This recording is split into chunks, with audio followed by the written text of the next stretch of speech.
How you doing, guys? This is C4d Freak here. We're working on a project called Balls. We're animating 3 balls, and I'm working on the basketball.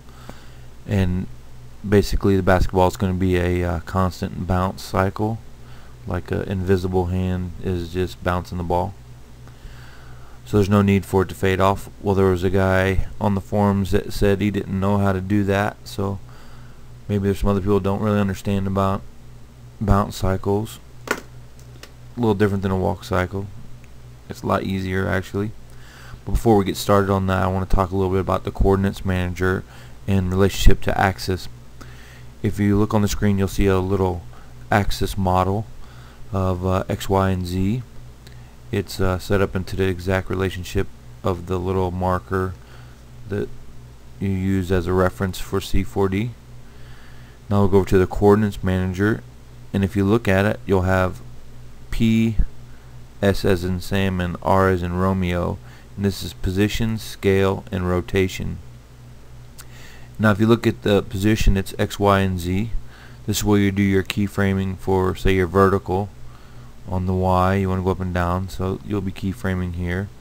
If you're doing squash and stretch, you'll be keyframing on your scale, and we'll get into that.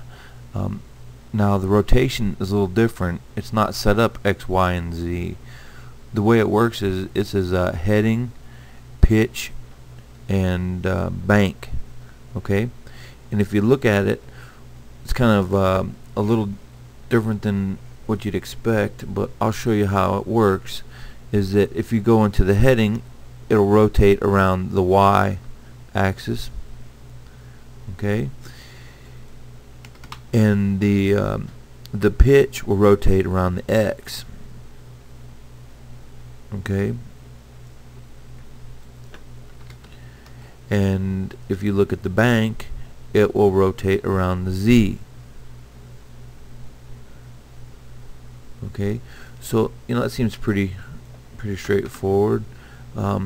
If you just change the axis to some like arbitrary angle, things change a little bit. Notice what happens in the heading now. It doesn't rotate around Y anymore. It's just rotating around the heading of whatever angle the axis is at. And again, the pitch is not rotating around X either. Okay, and the bank, you will note, will rotate always around the Z axis. No matter what angle it's in, it will always rotate around the Z, which is good because if you're doing rigging, this is why you'll use your Z as the up vector, because it always remains a constant. Okay, so that's just a little bit about the coordinates manager, what it is, and what we'll be doing for doing our little bounce for our vertical, our squash and stretch, and rotation tutorial. And now I want to talk about animation in relationship to nulls and using nulls as controllers for animation of objects. Okay, so what we'll do is we'll select a primitive, say a sphere, and your sphere doesn't have to be editable to start using the coordinates manager to manipulate it. So we can make it go up or down, and in the Y, X, or Z. We can scale it so you can get squash and stretch. You can also rotate the ball. Well, you really don't want to do that because you'll have a long set of keyframes all on one object down here in your timeline, and you won't have a lot of control. So the way I recommend doing it is to use null objects as controllers. And you come up here to the array icon and you grab the null objects. They're in the bottom right corner, and you make your sphere a child of the null object. Now this becomes a controller, so you would want to rename them as what it is. So we'll call this the main controller. Okay, and now whatever we do to this null object will directly affect the object it's a parent to. So for instance, say if we want to make the ball bounce, we could start it off at 600 in the Y. We'll back it out so you can see the ball, and say you could put your timeline at 0 and set a keyframe, and you come over 15 frames and put it to 0, and now you have an animation for your sphere. Drops from 600 to 0. But if you notice, we have a problem. We're trying to make the ball bounce off a floor, and if you look at the sphere, it's actually in the middle of the floor. The reason why that is because the controller is located in the center of the sphere. A couple ways you can do to fix that, and let me show you. So we'll just go ahead and delete this, or let's get at all that so we can set it up correctly. What we'll do is we'll grab our sphere again, and this time we'll position the sphere so it's already at the floor. Okay, I use a little plugin called Drop It to the Floor. Makes life a little faster than going into right view and moving the ball up. Okay, so now you look at the sphere is actually located, the center point is located 100 off the floor. So what? We're going to be using nulls. We'll grab our null object, which, look at it, it's at the floor. It's at 0. So we're actually going to control the height of the ball from the bottom of the ball to the floor. So we're going to make it a child of the null. Again, we'll call it main.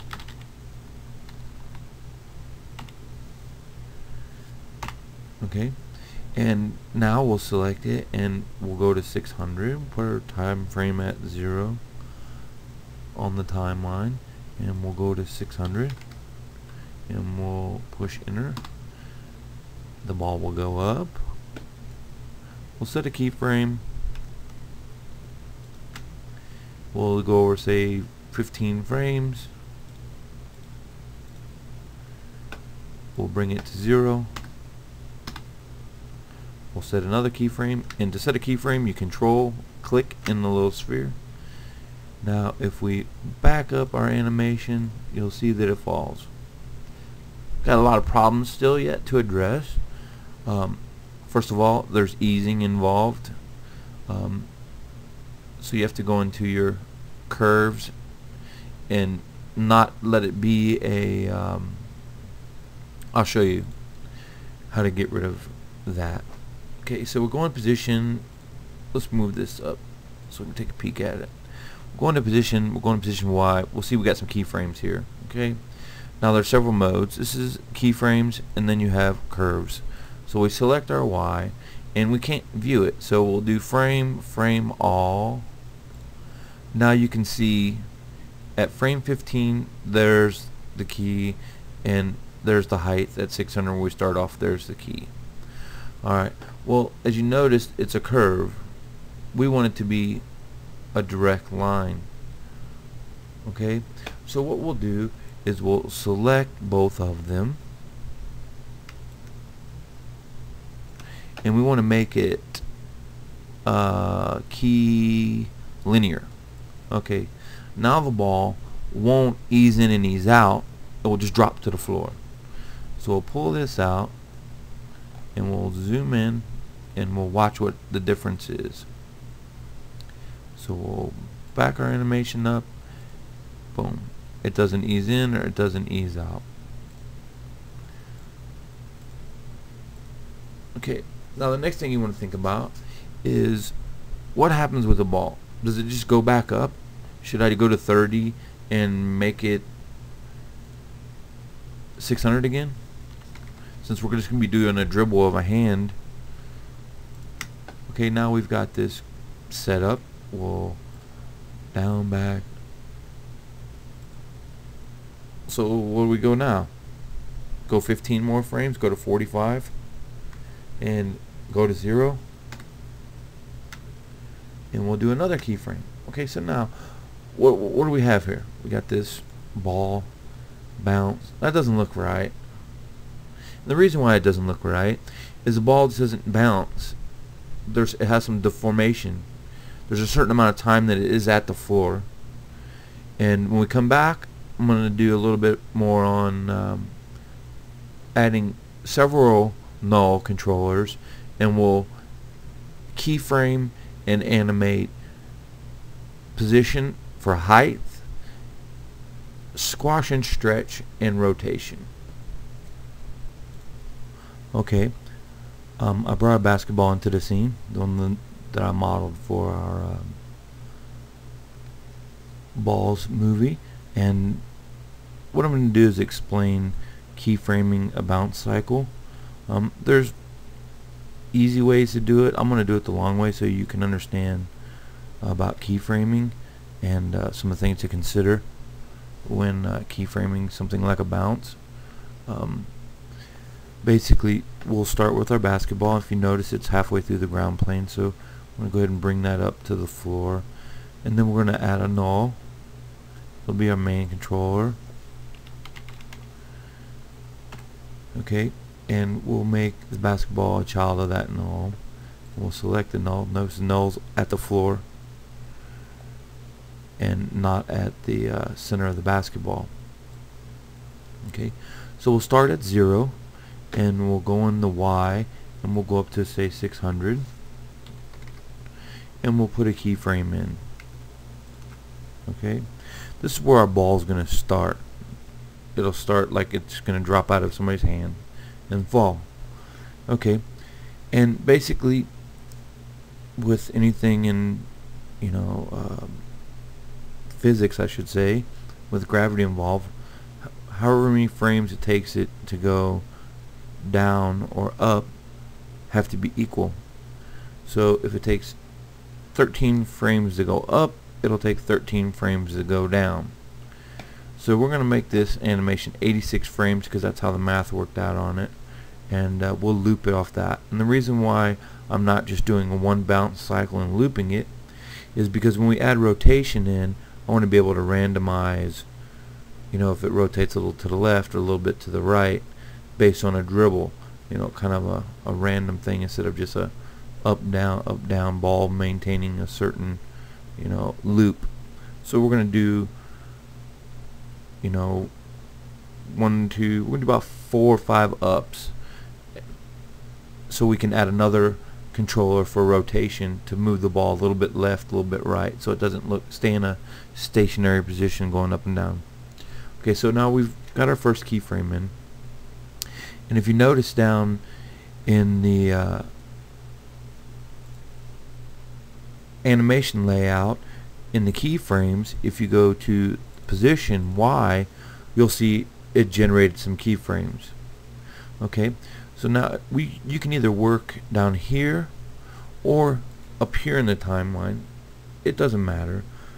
It's the same thing in the animation. It it sees the same thing. Well, what you want to do is make sure that you have your controller selected and not the sphere.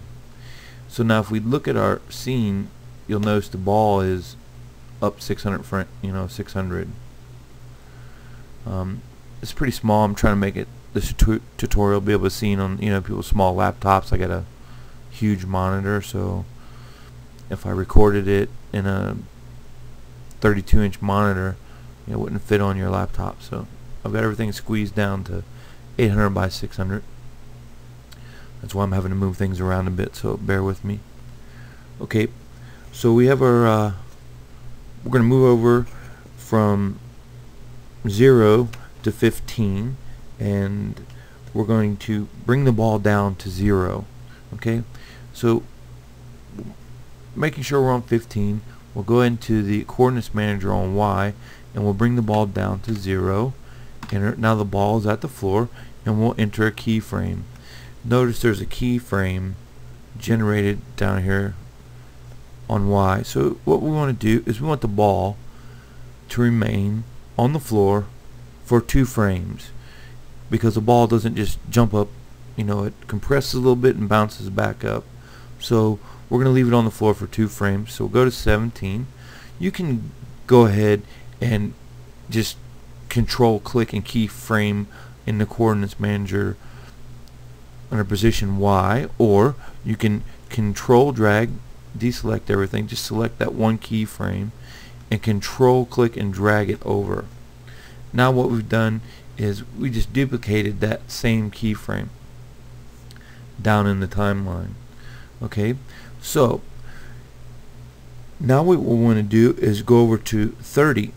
Okay, and if you notice, the number between 17 and 30 is 13. So it took 13 frames from where the ball hits the floor, and it's going to go back up. So again, selecting our controller, we'll bring the ball back up to 600, and we'll go ahead and we'll put in a keyframe. Now we have a cycle, and if we play the animation, you'll see the ball will drop and go back up. But it has easing and some other issues we'll have to deal with later on. It doesn't look really very realistic. But you could loop it at this point. Say if I made the animation itself not 86 frames, but made it 30 frames, and we push play, the ball, it's bouncing. Okay, but we want to go a little step further on this, and we want to be able to put some rotation on there. As I said, when you dribble in the ball's just not going to go straight up and down. It's actually going to rotate a bit to the left and to the right randomly based on a dribble. So let's put in a few more sets of keyframes so we can randomize the rotation. Okay, going from 30, we want to go down 13 frames. So that we'll put a keyframe in at 43. Okay, so we'll go over to 43. Okay, and we're going to go ahead and bring the ball back down to 0, and we're going to control click, put a keyframe in, go to 45, and we can control drag. Oh, let's not control drag yet. If you're going to control drag, you need to select just that keyframe alone and bring it over. So now we have our 2 frame down position. Now the ball is going to go back up. 13 frames would be 58. Okay, so we want to select it, go back up to 600, and we'll control click. Now we're back up. So we're going to come back down. 58 and 13 frames down will be 71. Okay, so we'll bring it back down to 0, control click it, go over 2 frames,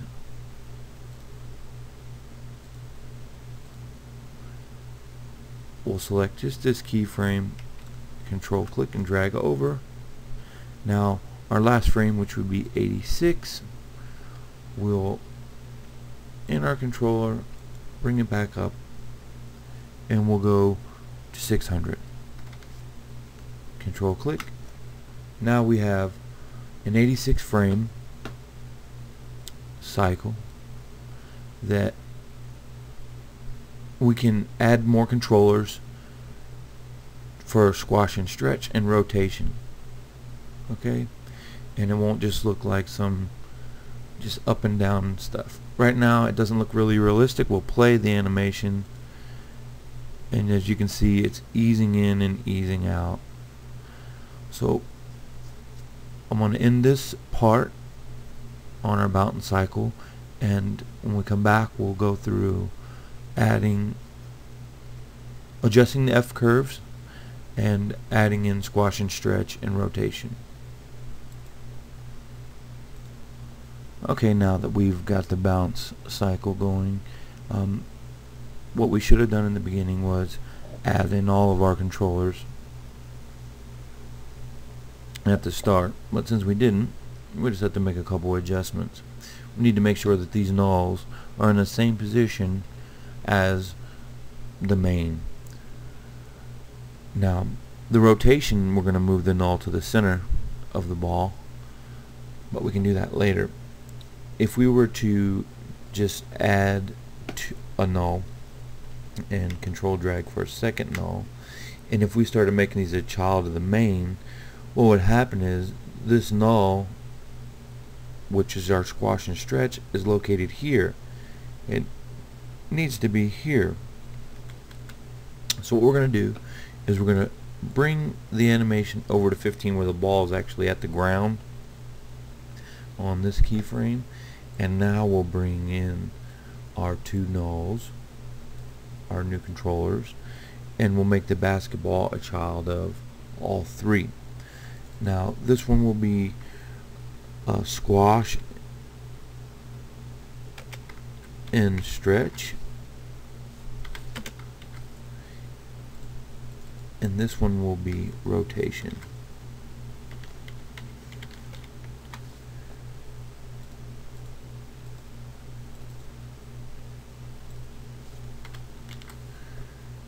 Okay, now if you look down in the timeline area where the keyframes are located, you'll see some more information has been added. When we keyframe that information in the coordinates manager of the attributes panel of the controller itself, it will give us information such as position Y. It'll start putting the keyframes in the respective locations. Okay, so now let's look at the F curves. Let's make this animation look more realistic. So we'll go to our main controller. Actually, we don't even need work up there. We'll go to our position Y, and we're going to go to keyframes. Now you can't see them, they're there, but what we'll do is we'll go to frame and we'll frame all. Position Y, frame, and frame all. And what that does is that puts our complete cycle in the viewport. Okay, I need a little more detail because I'm going to be trying to adjust these, and so I'm going to close the viewport up a little bit. I need to be seen around the 100 scale. Okay, what you can do is you can drag a box and select all of the keyframes where the ball hits the ground. Okay, and what we want to do is select all of them, and we want to put a 0 angle so that everything is straight across. Okay, and then we want to do what's called under key, we want to break the tangents, and that'll give us these little round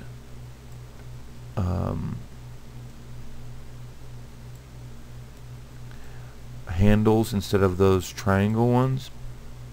Okay, and if you look now, what is going to happen with the animation is changed. It's not going to ease in and ease out the way it did. You see how it kind of hesitates at the floor? Okay, it still doesn't look right. So what we have to do is adjust those handles so that the animation looks right. Okay, so I'm going to get them all in view again, frame all, And I'm going to select them all again. While they're selected, we're going to go up here in the attributes and we're going to turn off zero angle.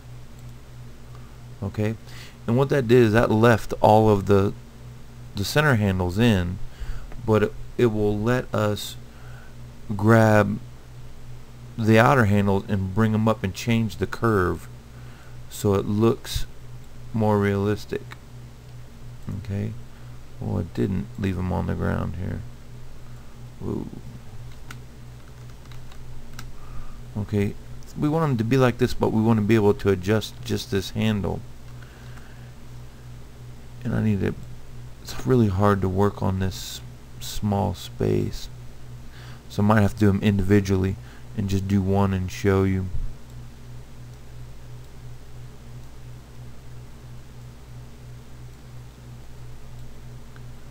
Okay, so I'll just do one and we'll go from there. Okay, so we have key, and we're going to, it's already broke tangent, zero angle it. Whoa, that's no, we don't want that. Key, zero angle.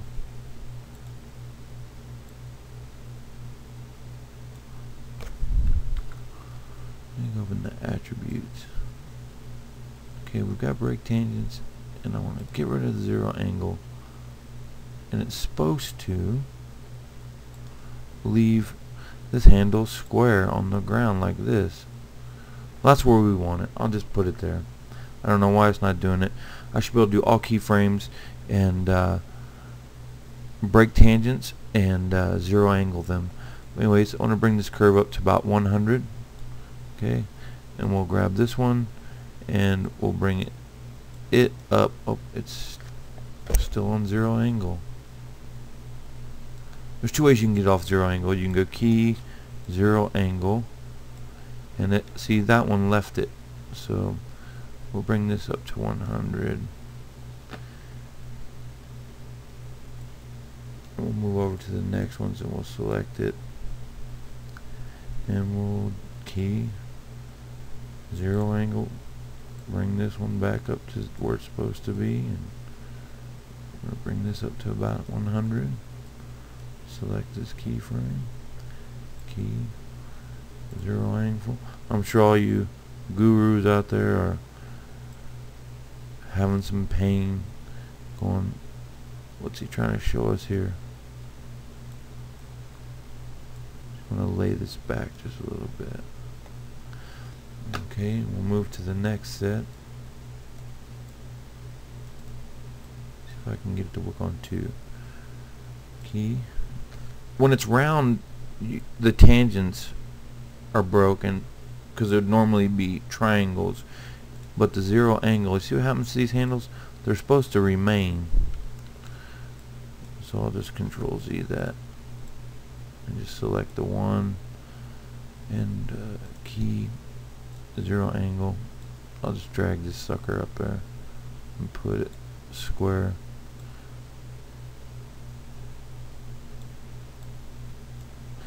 This is painful to do it this way, guys. It should stay. I don't know why it's not. I'm sure I'm going to get some replies, and they'll teach me something as well. Okay, so now we've got the contact positions. The ball's going to kind of hesitate on the ground, and it's not going to have the easing that it had before. Okay, so I'm going to frame all. And I want to look at the tops now, and I don't want to do that. That's actually controlling the height.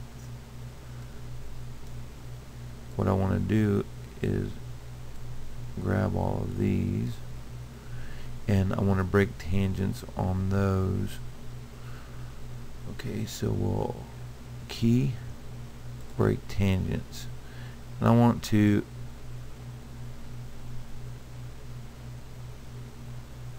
make these more of an arc, but I don't want to take them off the line. Okay, so now we'll take a look at our bounce cycle, and watch what it does.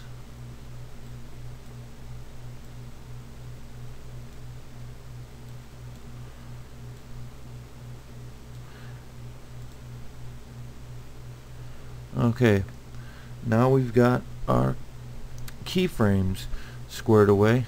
It was rough going, but we got it, and I'm not going to reshoot this because this is just to show somebody how to do a bounce cycle. I'm not trying to build a tutorial for the cafe, but we'll move on to squash and stretch next. Okay, let's talk a little bit about squash and stretch. We've set this animation up for 3 controllers. The main controller is our up and down, any type of linear animation or position, squash and stretch and rotation. So let's move to our squash and stretch. We're going to go back into keyframe mode. Okay, now our first contact position is at 15, and we're going to be looking at, in squash and stretch, our scale right here.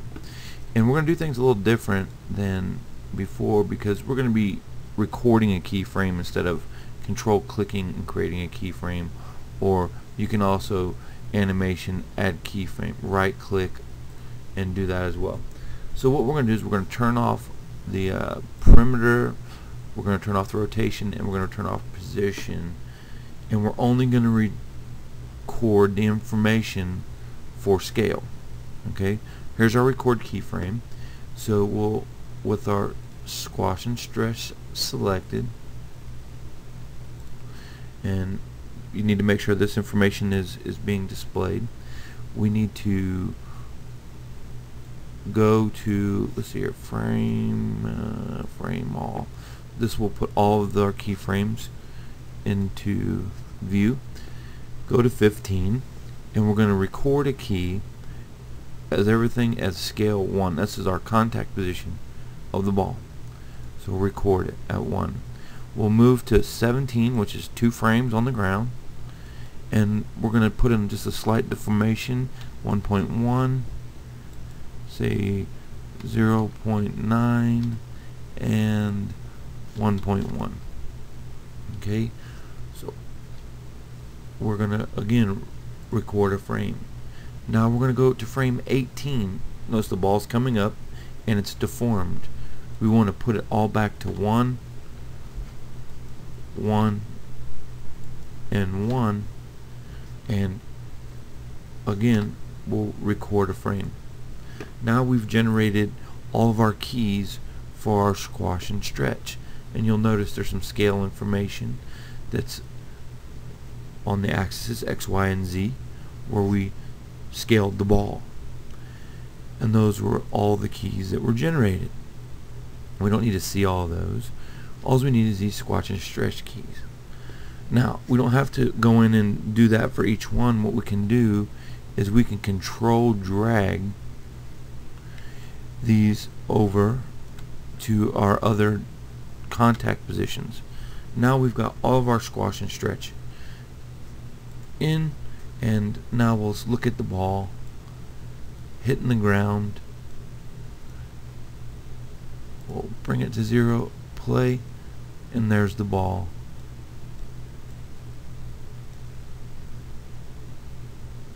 With squash and stretch.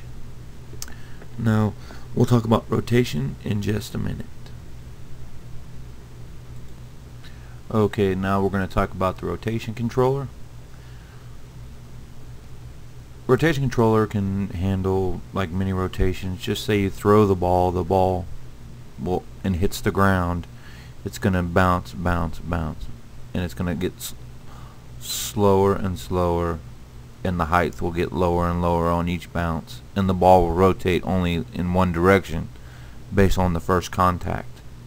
But when you're dribbling a ball, it's impossible to make it just go vertically up and down and the seams on the ball stay in one place. They basically rotate a little few degrees back and forth randomly. That's why I created 3 different contact patches, so we could go ahead and play with that rotation a little bit. Okay, so what we want to do is go to our first contact, which is at 15. And if you look at the rotation, we'll go to the bank, and let me bring the ball up close so you can see what I'm talking about. Okay, you can see the seams are on the side so you can see it good. Okay, so we're going to go ahead and select our rotation, and we're going to go into the rotation bank. So we're going to go ahead and control click our first keyframe at 0, where the ball starts to come down, so it's at 0 degrees, and then we'll go to 15, and we'll put in, say, the ball's not going to spin. I mean, I guess you could be putting a bunch of spin on it, but it's probably only going to move 10 or 15 degrees one way or the other. So we'll just go ahead and just put 20 in to exaggerate it a little bit. So we'll control keyframe it. So now the ball has rotated coming down. Okay, so we want to continue the rotation out, and when the ball comes back up, so what we'll do is we'll let it stay there for the contact position on the ground, and then as the ball's coming up on 18, okay, we'll let it continue to roll back around up to 40 degrees. Okay, so we will not make it 40 degrees here, but at the height we'll make it a total of 40 degrees. So 40, enter, and control. So at our height, which is at 30, frame 30, we will make 40 degrees total. So what I want to do is unhighlight everything, back this off a little bit to see if we can see it, and play back our animation and see if you can see that rotation. We really can't see it, the seams, very well because there's no close-up. Let's move it in.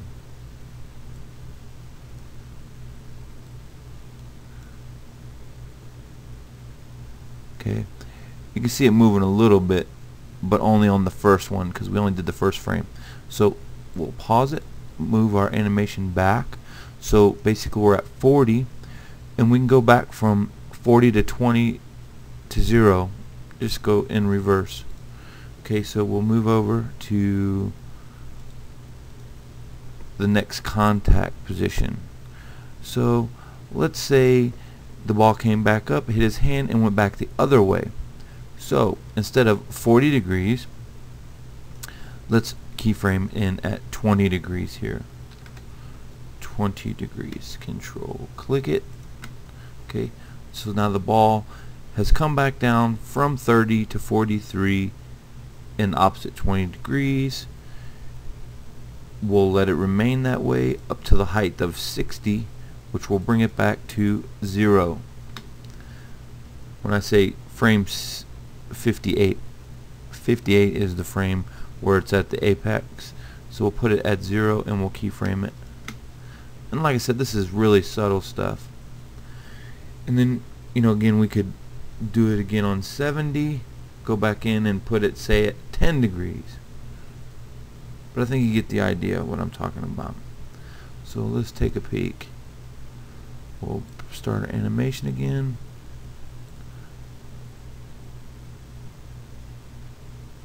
You can see how the seams don't just stay in one position.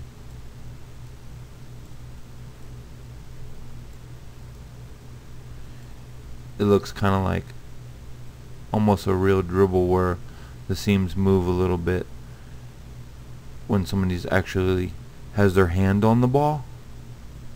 So I'm going to go ahead and finish the rotation out and put a little bit more randomness on the last set of frames. So let's move over. We were at 58 and we were at 0.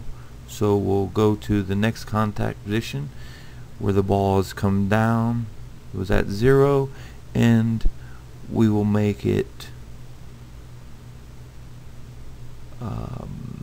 let's see here, rotation B, there's the bank. Let's just make it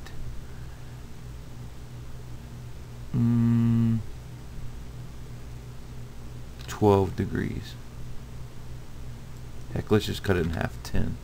Let's go 30. Let's really give it some roll. 30. Okay, so the ball rolled quite a bit, and when it comes back out on the last frame, up to 86, which is the last frame, let's bring it back to 0. Control click it, and let's take a peek at what that looks like.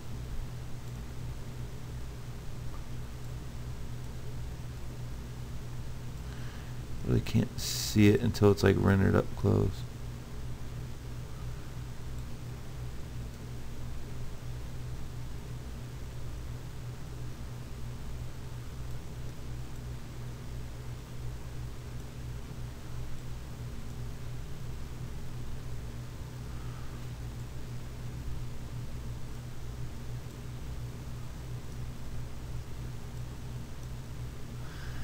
Let's make this window bigger. Take a peek.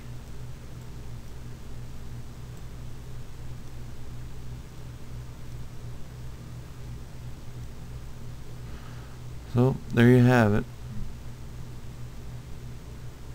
The ball's kind of rotating back and forth a little bit. So let's do one last thing. Let's do some forward animation on this, or linear animation. So let's go back to frame 0, and we'll go into our main. Okay, instead of it just being vertical, let's let the ball travel some. So we'll control click X at 0 X, and we'll go all the way to 86, and let's put in, say, 500, and we'll control click it again. Now you can see we have a little bit of situation where a guy could be dribbling it down a path. Bring it to 0. There's our stretch, squash, rotation, all subtleties.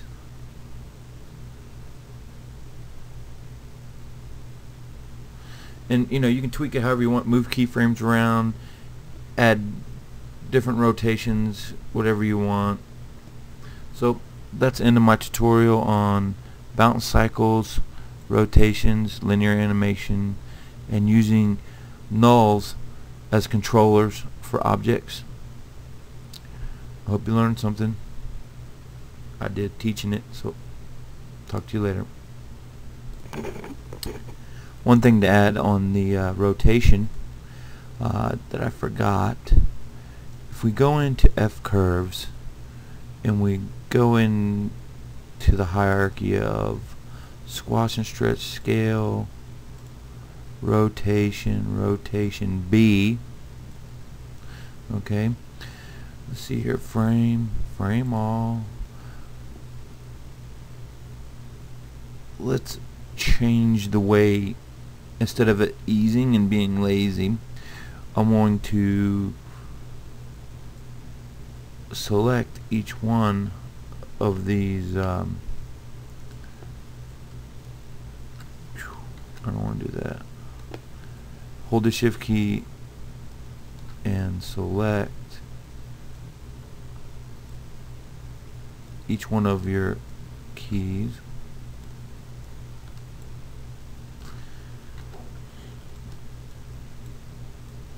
Okay, and do key linear, and instead of any type of easing, the ball will just rotate. Let's take a peek at what happened to our animation.